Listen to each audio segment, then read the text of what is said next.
L'astucieuse fille du paysan. Pour se trouver un vizir, un grand sultan posa une énigme à ses sujets. C'est un arbre qui possède 12 branches. Chacune des branches comporte 30 feuilles, et chacune des feuilles renferme 5 graines. Sera mon vizir celui qui, dès demain, me rapportera la réponse. Il arrivera au palais, nu et habillé à la fois, transporté et marchant à la fois. Parmi les hommes se trouvait un paysan ambitieux. Il courut consulter sa fille qu'il savait intelligente. Sans hésiter, elle lui dévoila la solution. « Père, l'arbre représente l'année, les branches les 12 mois, les feuilles les 30 jours. Quant aux graines, elles sont les 5 prières quotidiennes qu'effectue le musulman. » Mais comment être nu et habillé à la fois? Comment me déplacer à pied tout en étant transporté? C'est simple. Demain, très tôt, tu t'habilleras du seul vêtement que je vais te confectionner à partir d'un filet de pêcheur.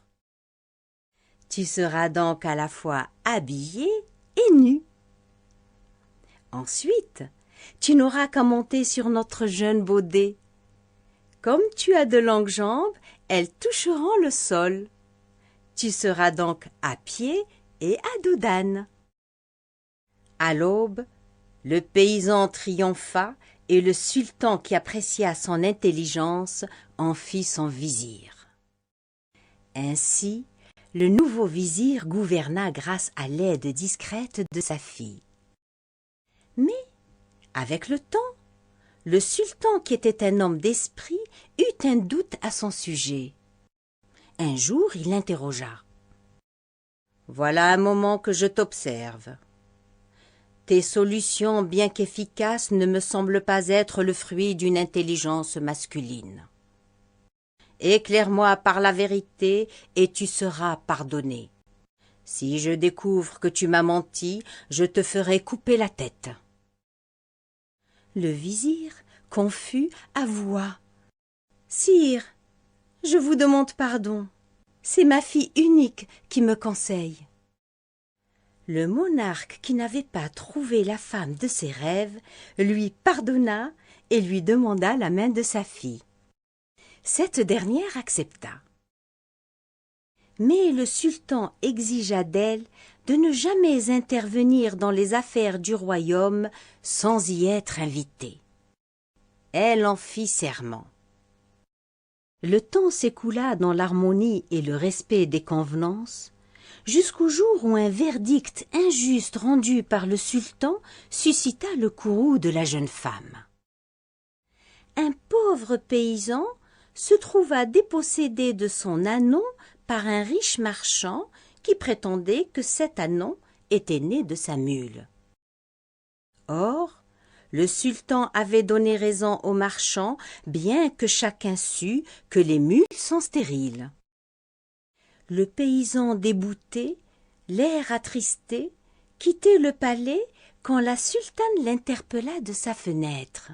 « Hé, homme de bien, approche, je vais t'aider à récupérer ton animal. » Intrigué, le paysan écouta attentivement le conseil qu'elle lui souffla, et le sourire aux lèvres, il s'en retourna dans la salle d'audience et demanda la parole. « Sire, j'ai oublié de vous signaler un autre étrange phénomène dont j'ai été témoin. »« Lequel ? Parle vite. » »« Un banc de poissons paissait dans le champ du marchand. »« Des poissons qui paissent ? Tu te moques de moi ? » ?»« Ô grand sultan, pourquoi ne pas admettre que tout peut arriver à l'époque où les mules mettent bas ? » Le sultan admit son erreur et fit restituer son bien au paysan, non sans exiger de lui une explication. « Dis-moi, Pourquoi t'es-tu ravisé? De qui tiens-tu ces répliques astucieuses? D'une aimable femme du palais à sa fenêtre, sire. Le sultan, furieux, se précipita auprès de son épouse. Tu as rompu le pacte. Tu es intervenu dans les affaires du royaume sans que je te le demande. Emporte tout ce à quoi tu tiens et quitte ce palais dès demain matin. La jeune femme accepta sans broncher la décision souveraine. Pour leur dernier dîner, discrètement, elle versa une poudre soporifique dans le café du sultan.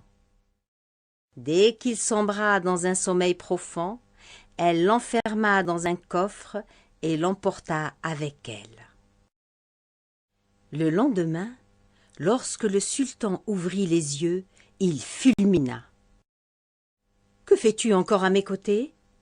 Ne t'ai-je pas ordonné de t'en aller? Mais où suis-je » Elle répondit d'une voix tendre. « Monseigneur, je suis partie. Et tu as bien précisé que je pouvais emporter avec moi tout ce à quoi je tenais, n'est-ce pas? Et comme tu es mon bien le plus précieux, c'est toi que j'ai emporté. » Le sultan, désarmé, ne put retenir un sourire affectueux. Il dit alors avec douceur: « Mon épouse, je dois admettre que tu es vraiment subtile et sage.